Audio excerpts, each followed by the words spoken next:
ભરૂચ દુષ્કર્મની ઘટનાનો અમદાવાદમાં વિરોધ કરી રહેલા એનએસયુઆઈના કાર્યકરોની પોલીસે ટીંગાટોળી કરી અટકાયત કરી હતી,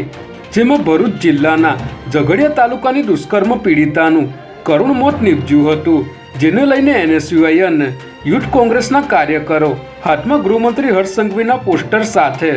ગુજરાત યુનિવર્સિટી પાસે આવ્યા હતા અને હર્ષ સંઘવીના રાજીનામાની માંગ સાથે રોડ પર બેસી ગયા હતા। ત્યારે પોલીસ અહીં પહોંચી હતી અને રસ્તા પર બેસી ગયેલા કાર્યકરોની ટીંગાટોળી કરીને અટકાયત કરી હતી।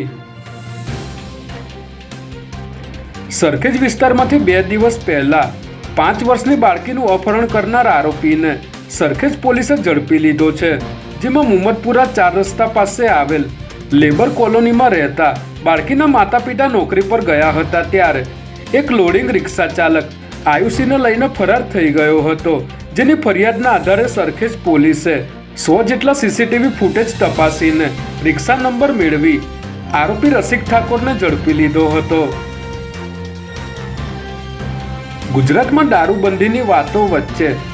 ખાખી વર્દીને કલંક લાગે તેવો કિસ્સો સામે આવ્યો છે,